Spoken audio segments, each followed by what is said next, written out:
5월 26일 월요일. 오늘 10% 이상 급등한 종목과 그 이유에 대해서 알아보겠습니다. 오늘 장은 오후 4시 키움증권 기준으로 코스피 지수는 2.02% 상승한 2644.40포인트로 마감했습니다. 외국인과 기관은 매수로 임한 가운데 개인은 매도로 대응했네요. 오늘 코스피 거래 대금은 8조 원입니다. 한편 코스닥 지수는 1.30% 상승한 725.27포인트로 마감했습니다. 외국인과 기관은 매수로 임한 가운데 개인은 매도로 대응했네요. 오늘 코스닥 거래 대금은 5조 원입니다. 그럼 본격적으로 오늘의 급등 종목들을 살펴볼게요. 오늘 10% 이상 급등한 종목은 총 39종목으로 코스피에서는 7종목, 코스닥에서는 32종목이 나왔습니다. 이 중 상한가 종목은 V원텍, 그린생명과학, 라파스 3종목이고요. 오늘 하한가 종목은 없었습니다.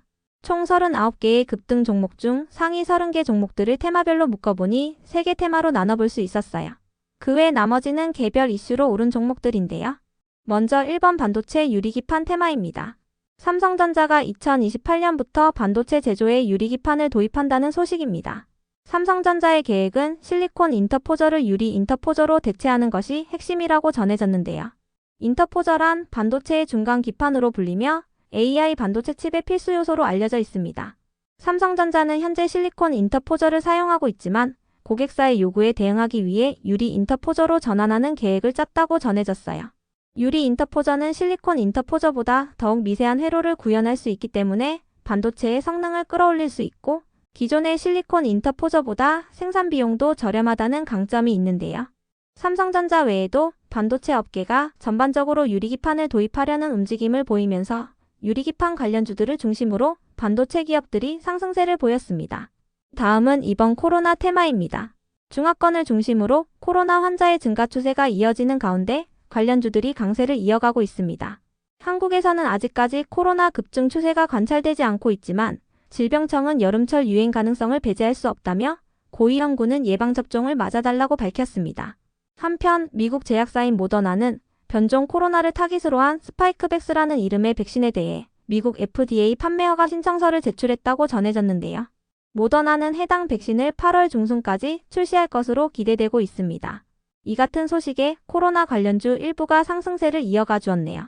이 중에서도 DXVX는 언론을 통해 글로벌 초대형 제약사와 상원 초장기 보관 메신저 리보엑산 백신 플랫폼의 기술 이전을 위해 물질 이전 계약서 협상을 진행 중이라고 밝혔는데요. DXVX는 비만 치료제 관련주로도 묶이는 종목이지만 최근 기사가 코로나 쪽으로 붙어준 바 있어서 오늘은 코로나 관련주로 분류했으니 참고해주세요. 다음은 3번 비만 치료제 테마입니다. 라파스가 언론을 통해 라파스의 노하우가 집약된 제형 설계 기술이 패치형 비만약의 생체 이용률을 높였다고 밝혔습니다. 임상 1상을 진행한 결과 라파스의 패치형 비만 치료제는 노보노디스크의 경구용 제품보다 60배 높은 생체 흡수율을 기록했다고 밝혔는데요. 이와 관련하여 라파스는 설계를 개선하여 생체 흡수율을 좀 더 높일 여지도 있으며 미국 시장 진출을 위해 현지 생산 방안도 검토 중이라고 밝혔어요. 이 같은 소식 속 라파스가 상한가에 들어간 가운데 비만 치료제 관련주들이 상승세를 보였습니다. 이 중에서도 인벤티지랩은 지난주 핵산 치료제 맞춤형 지질 나노 입자의 인공지능 기반 디지털 자동화 공정 시스템 개발에 대한 국제과제 기관으로 선정됐다고 공시한 바 있으니 참고해주세요. 그 외 나머지는 개별 이슈로 오른 종목들입니다. 먼저 V원텍이 상한가로 마감했습니다.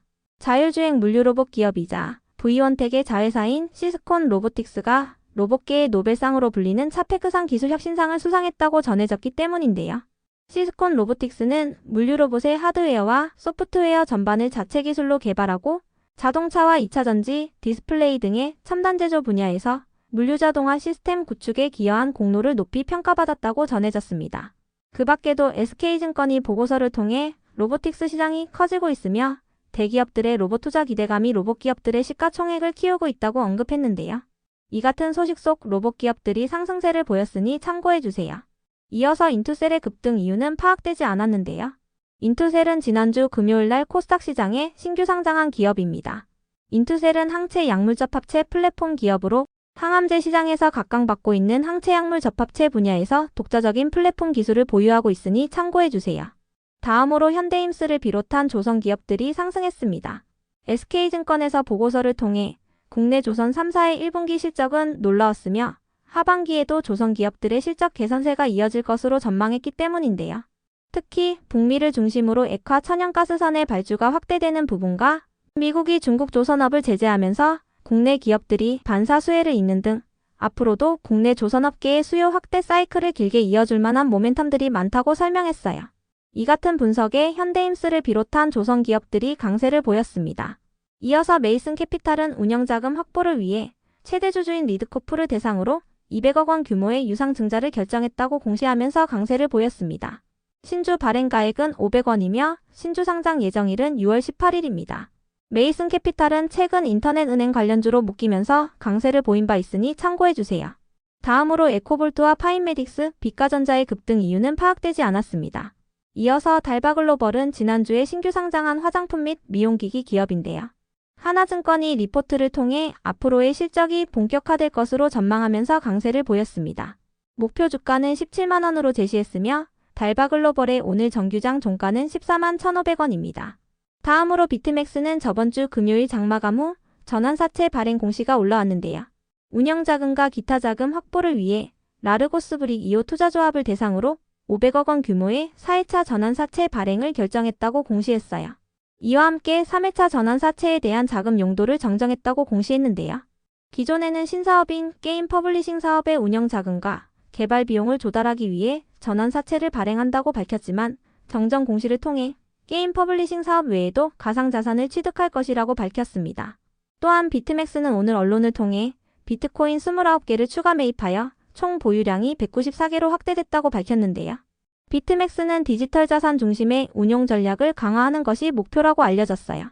이 같은 소식 속 비트맥스가 디지털 자산에 대한 정책 수혜 기대감을 입으며 강세를 보인 것으로 파악됩니다. 비트맥스는 맥스트에서 사명을 변경한 기업이니 참고해주세요. 이어서 IT센 글로벌은 최근 IT센에서 사명을 변경한 기업인데요.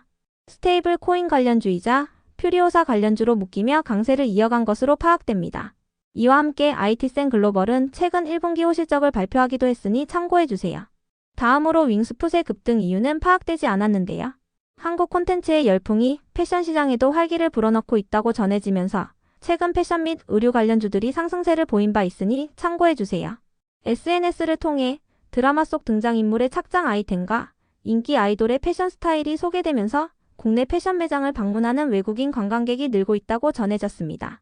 이어서 포인트 모바일은 최근 언론을 통해 아마존으로부터 95억 원 규모의 모바일 컴퓨터 제품 수주를 확보했다고 밝히면서 강세를 이어가고 있습니다. 이번 수주로 아마존향 누적 수주액이 120억 원에 도달했으며 연말까지 200억 원을 돌파할 것으로 전망했는데요. 이와 관련하여 포인트 모바일은 재난안전망 시장과 방산 시장에 진입하고 개발 중인 산업용 태블릿과 포스 단말기를 통해 신성장 동력을 강화해 나갈 것이라고 밝혔습니다.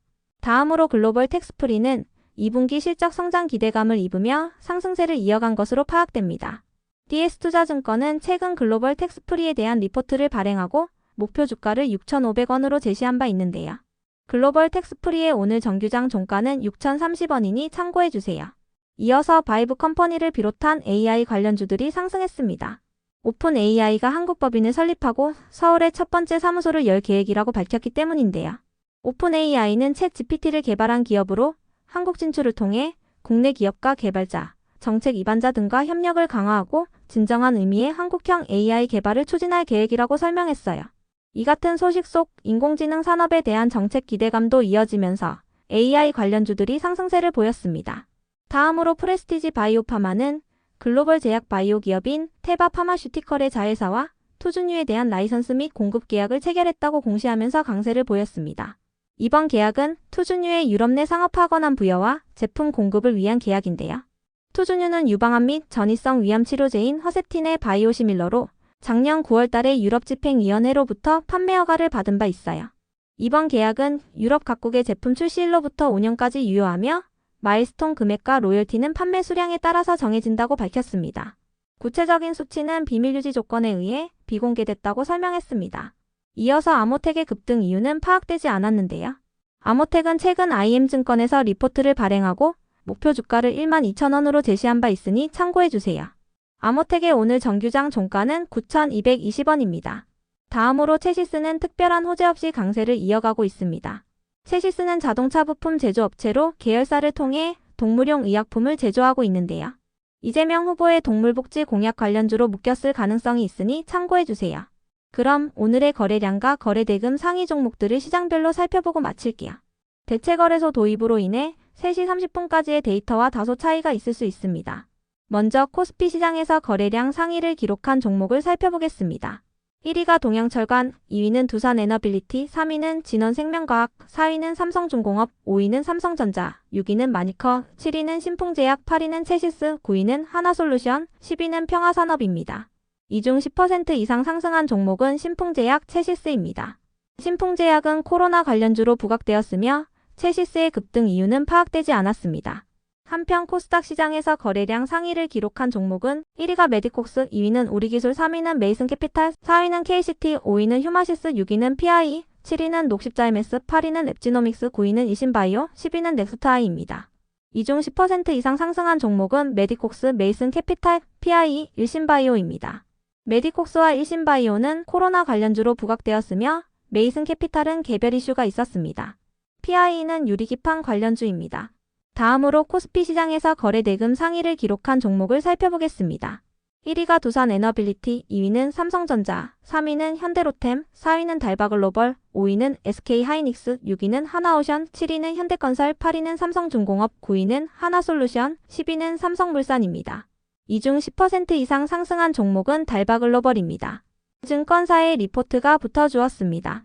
한편 코스닥 시장에서 거래대금 상위를 기록한 종목은 1위가 인투셀, 2위는 현대임스, 3위는 퓨롭틱스, 4위는 PI, 5위는 한택, 6위는 알테오젠, 7위는 바이오비주, 8위는 실리콘투, 9위는 KCT, 10위는 엑세스바이오입니다. 이 중 10% 이상 상승한 종목은 인투셀, 현대임스, 퓨롭틱스, PI입니다.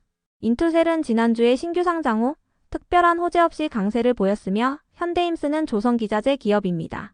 퓨롭틱스와 PI는 유리기판 관련주입니다.